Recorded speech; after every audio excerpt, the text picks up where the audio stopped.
Nata Mandura Prabu Baladewa Petra.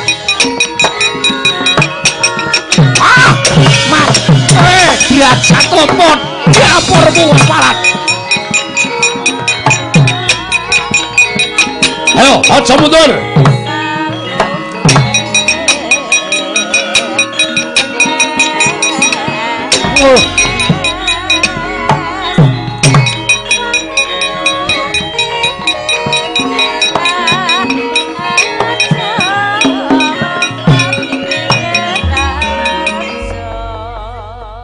Tenanan to Baladewa iki. Tak kira gojek e. Nesu karo aku tak kira gojek. Lah kok ngantil aku sok sak kaya nganggo akeh mongko. Moncrot e bathuk kowe lah. Iki nek aku mung tak nggo ngisor mesti kono mempeng nang dhuwur. Iya. Ditenono. Tak imbangi sinuwun-nuwun sewu nek kula wantun karo sampean. Kula ora malahi lho, Den.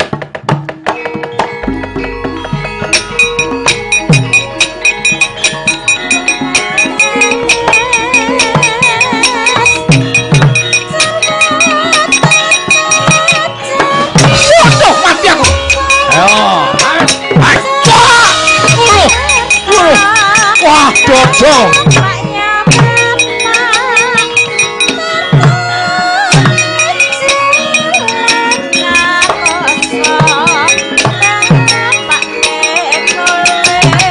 Mati. Oi, hai.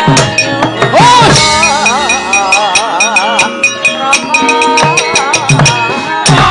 Mati. Ayo. Wah, edian. Mutiar kowe. Ayo ketokno bujune. Ayo. Ayo. Pamit Den. Kowe. Ayo.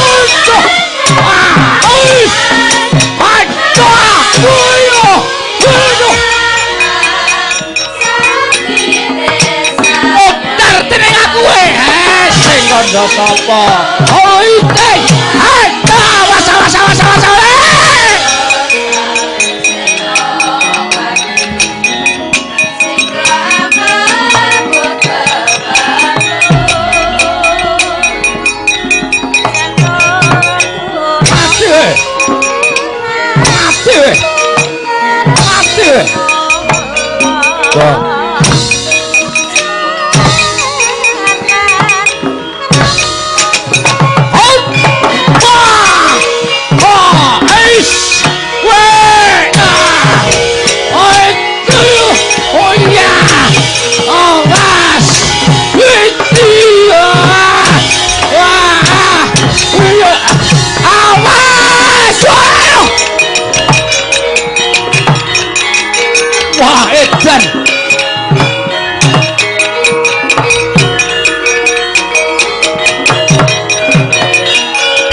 Panusmaning jajarat sukertaning bangun iblis lanat Petruk kantong bolong saya ngiwak-iwaki marang Nata Mandura Prabu Baladewa.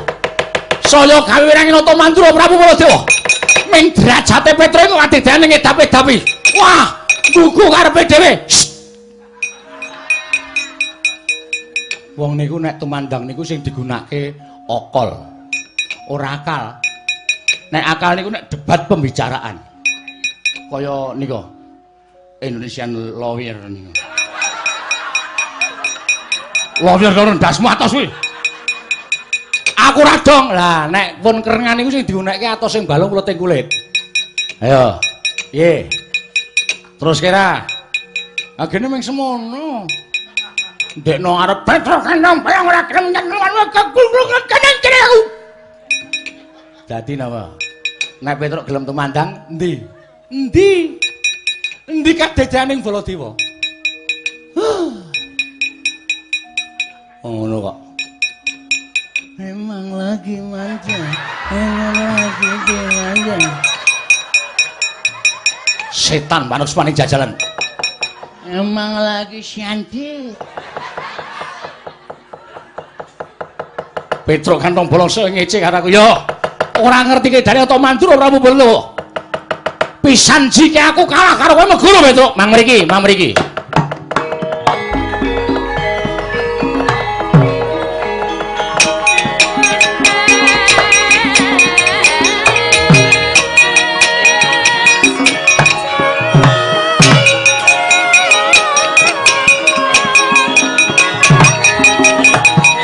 Oh.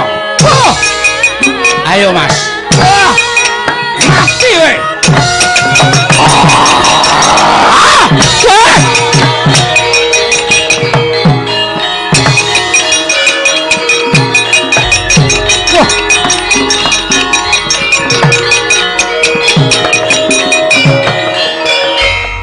Lho. Wangune Baladewa ki nesu Petruk kantong bolong glandang nenggala. Tibani alu golon jeblok weteng lha kok iki kok ora. Bareng ngantem aku rata rasake kok njur ngambung gulu. Ngono kuwi. Ngono. Bareng tak antem ora dirasake kok njur. Nek ngerti-ngerti kanca-kanca ora aku isin ta aku. Jian. Walah jian. Aku ora ngerti sangan Baladewa kok tumindake kok kaya ngono. Monggo ngetokke swara buta. Lah iki mula Sinuwun Ndarawati kok ngendika cetha karo aku, Petruk. Nek kowe iso madhangke negara Ndarawati, aku bakal meneh ngerti bapakmu nendi. Mbok menawa iki tumuse ngendikane Sinuwun Prabu Ndarawati. Ya. Petruk wis wani matur ora bakal mundur jangkah. Sampeyan nyokot karo Petruk mongko kuwi dudu lagianing Sinuwun Prabu Baladewa. Wis tak gulung dadi apa parape.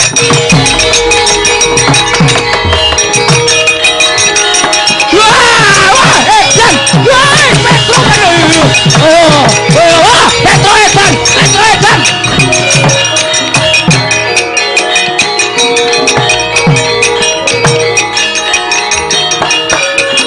Wah, iya.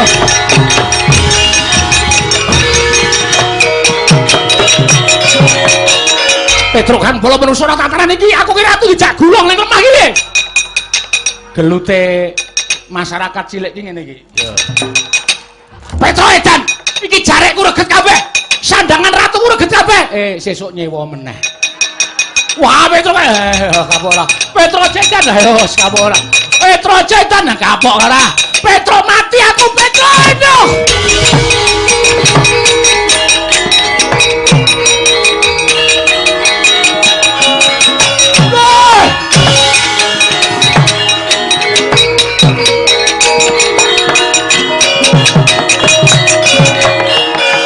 Dan gulung dening kula Petruk kantong bolo. Sanada Prabu Baladewa datan saged nglawat nalika semanten oyah nayo Baskara Titi mangsa. Kaya wis telas tulise Sang Nata Mandura Prabu Baladewa. Ical wujuding nata Mandura wenteh nenggih terjineman Gandala Malit nenggih Sang Jaramaya.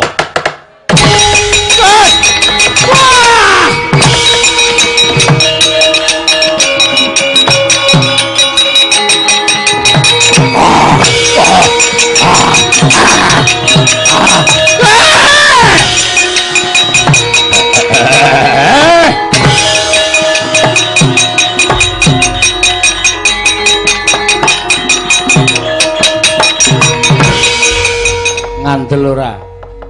Bareng tak candhak wae tak jak gulung ning blethokan. Ilang wujuding nata Mandura wujud. Lho kok dadi gendruwo ya. Tangane sak gedang-gedang. Gedange sak tangan-tangan. Ngekep awakku iki kaya ming diremet kae terus. Wah, kaget aku. Ning nek kae ora tak rangket, ora tak cekel, nek ana pandangan Sinuwun Ndarawati, Petruk piye kahanane? Kadangku, kok Prabu Mandura piye? Wah, aku marah iso ngaturke seksi cilaka. Iya. Bengi iki Petruk dadi lakon.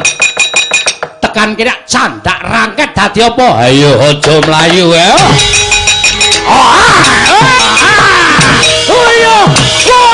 Wah, mati aku.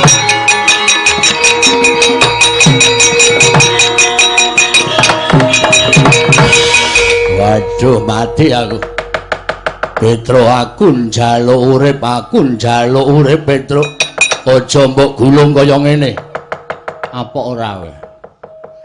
Sapa kowe? Sapa kowe? Aku Jaramaya. Jaramaya? Iya. Mulane nggon aku netes papat kok kari loro. Nyrengengeh kaya ngono. Aku Julna Petruk aku njaluk ngapura. Gus, Sinuwun Ndarawati. Mang tindak mriki Den, sinuwun. Wah, panjenengan mboten mriki mangke mboten prisa. Ndara.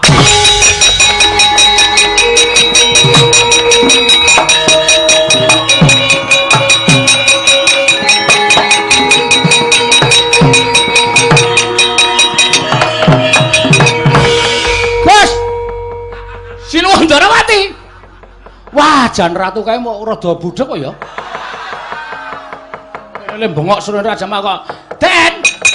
Mengene panjenengan mboten tidak mriki menika panjenengan mboten prisa.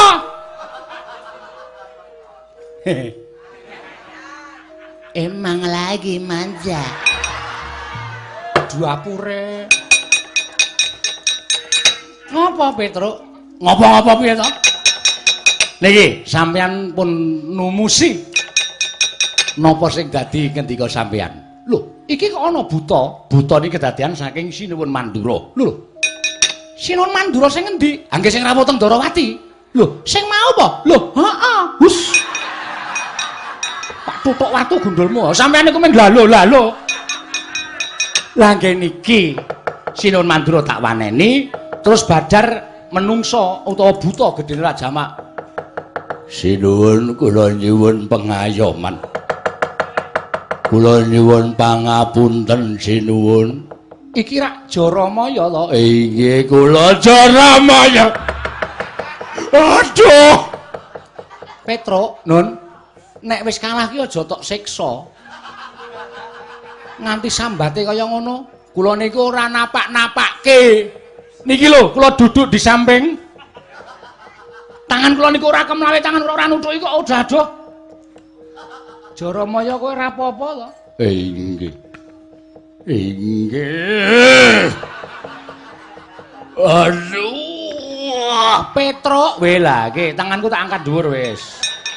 Wis, nek derane aku kok dadi kambing hitam to rumangsaku ora. Niki lho, ora apa-apa niki lho. Jaramaya. Inggih. Kula nyuwun pangapunten. Aduh. Aduh. Petruk tak ajar lho kowe. Aja disiksa. Wo, iki ndelok. Iki tanganku sing dhuwur. Adu-adu kowe, tumbak cucukan kowe. Mboten nggih Lurah, mboten aduh. Aduh. Oh, lah kepidak iki apa?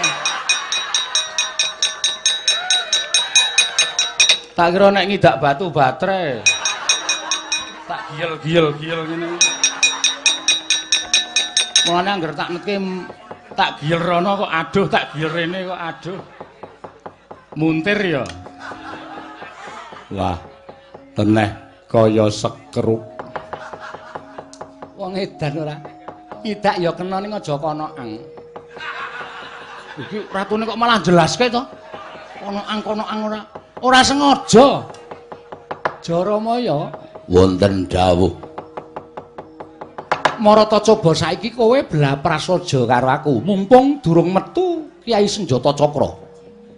Nadyan kowe derajating berkasaan, kowe kuwi sukma sangsaran. Ning yen kena Senjata Cakra lebur tumpur tanpa dadi awakmu. Aduh, kula nyuwun pangapunten.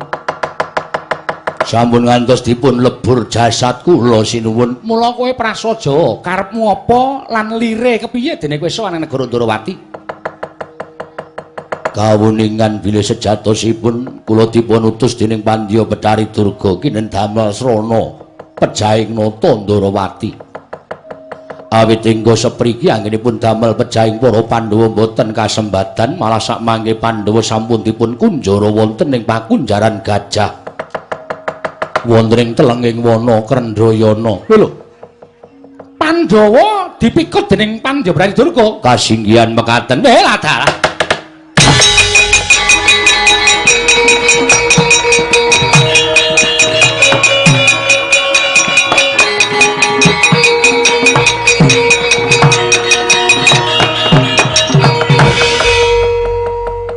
Yen kowe wis prasaja, kowe wis jujur karo Nata Ndarawati, kowe tak luwari. Inggih.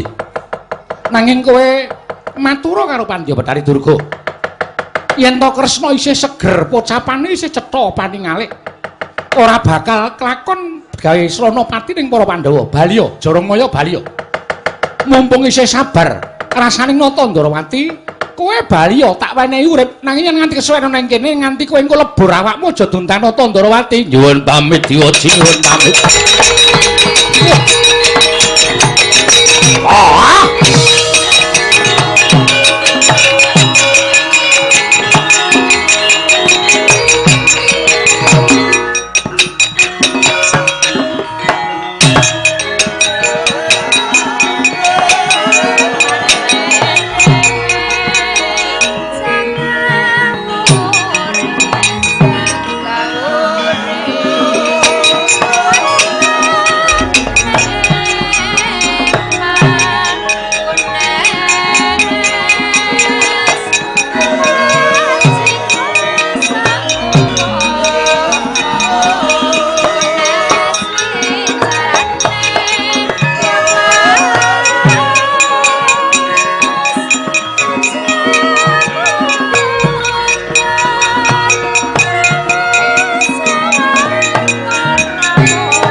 Kresna sinayeng manglung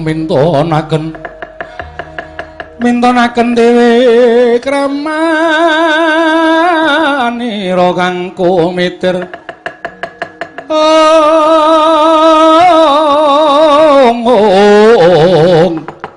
kang miteran ngasta ning asta Petro malah katone tumpuk mati mbun-timbun lakon ingkang tumuju ing negara Ndrawati. Jeneng ingsun lagi krungu yen Tanata Ngamarta lan sak kadang-kadang pinikut dening Pandya Betari Durga. Nggih. Ning nuwun sewu. Panjenengan ampun supe dateng janji. Lho, janji apa? Janji kali kula. Lho, aku janji apa karo kowe? Sampeyan ngendikake nek kula iso madhange kana negara Ndrawati bakti paring dawuh sinten bapak kula ingkang sejati. Lah niki sinuwun Mandura wis babar wujuding napa niku? Wau Janadriya. Jaramaya. Heeh, Jaramaya. Arang ya ora apal kok ya. Lah terus gandeng Jaramaya pun wangsul teng Dandang Mangore sakniki kula nyuwun keterangan bapak kula sing asli niku sinten? Petro, Nun. Nek kowe takon karo aku bapakmu sing tenanan sapa, Blakasuta, aku ora ngerti. 341. Lho. Apa kowe? Ya menghitung-hitungan kok. Anggepe napa? Sampeyan pun ngendika lho, Den, pun janji pun ngendika kali kula. Nek sampeyan nganti goroh ora ngandhake ketemu di bapak kula niki mengke mboten sae kedadosanipun. Ning aja lara atimu, aku iso menehi pituduh. Pituduh tegese ora ketang sithik aku iso menehi keterangan karo kowe. Keterangan bab napa? Petro, Nun. Nek kowe takon aku ki janjane kurang gawean. Lho, kok kurang gawean? Lah iya. Saiki aku tak takon karo kowe, uripe Petro karo Kresna kuwi dhisik sapa? Dhisik kula. Lah iya, nek dhisik kowe apa tumon? Aku kok ngerti wong tuamu ki apa tumon?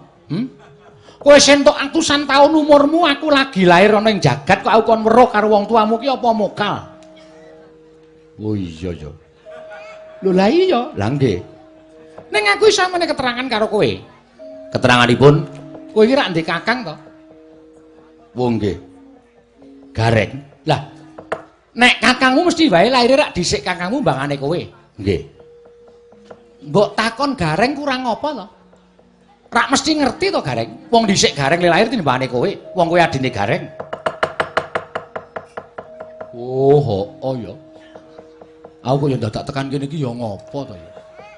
Wong sithik iki jane iki kakangku kudune ngerti bapakku sapa. Lah nek Gareng ora ngerti. Lho, nek Gareng ora ngerti rak kudu tok peksa to. Wong Gareng lahir dhisik Gareng mbangane kowe kok. Wis nggih. Nek tekan kono reng apa, Truk? Bapak iki jane sapa? Aku ora ngerti. Bres wonten mawon nggih. Lah iya wis sak karepmu. Nggawa gaman sisan. Rumah samu sampeyan seneng to nek keluarga do gelut? Nggih sak ora-orane tak peksane Gareng supaya bloko. Lah wis ngono wae. Kowe menyang omahe Gareng, aku tak goleki menyang endi dununging para Pandhawa? Oh nggih, ngoten mawon. Muga-muga padhang dalanmu kono bakal nemokake karo wong tuamu ya Petruk. Oh nggih, matur nuwun sinuwun. Iya sing ati-ati nyuwun pamit. Sing ati-ati Petruk nggih nggih. Bareng nyuwun pamit tambah pangestu. Madhal pasilan badhe bidal wonten wismanipun Gareng. Iya ya Petruk sing ati-ati nggih nggih. Dadi niki kula kudu takon karo Gareng. Iya, mergane laire dhisik Gareng bangane kula. Lah iya, lah nggih. Cethane rak ngaten. Lah iya, lah nggih. Nyuwun pamit. Iya sing ati-ati nggih nggih. Madhal pasilan sinuwun. Iya ya Petruk, surti ting ati-ati duga-duga digawa. Nggih, matur nuwun. Nek mboten Gareng mboten nonton to niki. Ora ana. Mergo Gareng niku laire dhisik Gareng bangane kula. Lah rak ngono cethane lah rak nggih. Pun ngaten mawon sinuwun nyuwun pamit. Sing ati-ati Petruk. Nggih, nyuwun pamit nggih. Iya, surti ting ati-ati. Nggih. Mergo laire dhisik Gareng bangane kula. Lah iya. Mula kula nyuwun pamit. Sing ati-ati lho nggih. Aku ora wau-wau lho kula niku ya gumun. Nek wau sampean paring pangandikan teng kedaton wau Petruk, Gareng lho mbane kowe wis ora nganti gelut barang. Ning Ndarawati peteng. Mbok pasang listrik. Wong edian. Sengit aku omongane karo kowe. Wis dah mangkat nyuwun pamit. Sing ati-ati aja kaya bocah cilik ngono nggih. Nyuwun nggih sini wae. Truk. Iki ora kleru apa iki? Ora kleru piye? Kok malah kesasar neng TK? TK gentung dengkulmu melocot ora. Kowe ngerti ora iki, Reng? Kuwi sapa kuwi? Sapa iki? Cah cilik kok yaene isih klithak-klithik. Kowe nek disebdake malah ngrekoso kowe. Lah sapa e? Iwang Pikulun Sang Hyang Bathara Wenang. Kowe iki ta? Heeh. Kula ora sembrono. Pukulun. Kula ngaturaken sembah pangabekti kula kunjuk Pukulun. Om wilahing. Mastu nama sidam nala garing ulun tampa. Ngandel ora. Waduh. Ngendika kowe marahi ndredeg. Jebul dewa. Heeh. Kok cilik ya, Tru? Ayo semen. Aku ora trimo nek ming semono kuwi, Tru, dadi dewa. Tetep tak piye carane supaya gedhe. Maksude dewane. Ha iya. Pukulun ngaturaken mbah bekti kula kunjuk. Panakawan Gareng Petruk ulun tampa, pangestu ulun tampanana. Nun nggih. Sanget anggen kawontenaken jimat. Ana apa kita panakawan sowan ning ngarsa ulun ning ngundaran Tirbawana. Paramatrasanipun Pukulun, sewu lepat diagung pangaksami. Sowan kula menika sesarengan kenadi kula pun Petruk. Wigatosipun ing angka setunggal ngaturaken sembah pangabekti ngersanipun Pukulun angka kalih. Sampun boten wonten ingkang wajib kula suwuni priksa lan sampun boten wonten ing saged nedahaken dhateng menapa ing sampun dados pepinginan kula. Kita duwe pepinginan apa? Lho, Pukulun menika jawata. Ngertos dhateng mubahmu ing para titah, sampun ngantos kok titah nadyan kutu-kutu walangat kutu.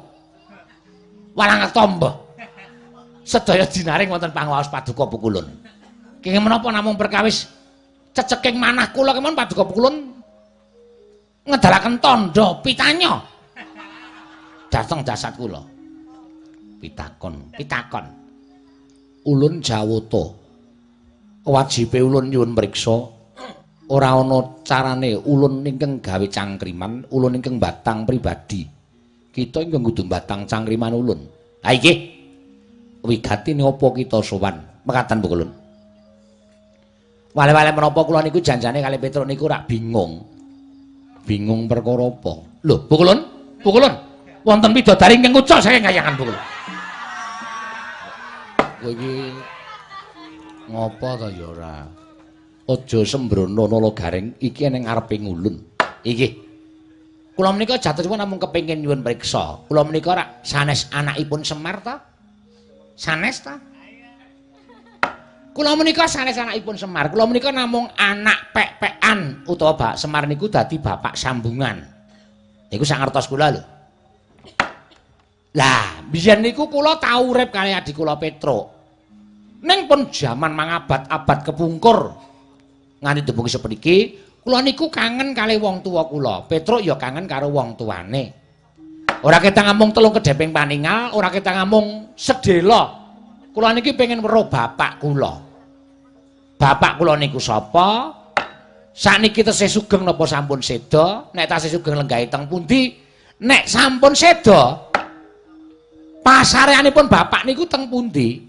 Aku lho kalih Petro niku janjane kepengin ngawu-awu Sudarma. Dateng sinten melih kula nyuwun priksa kejawi nampa paduka pukulun menika sing menika pukulun.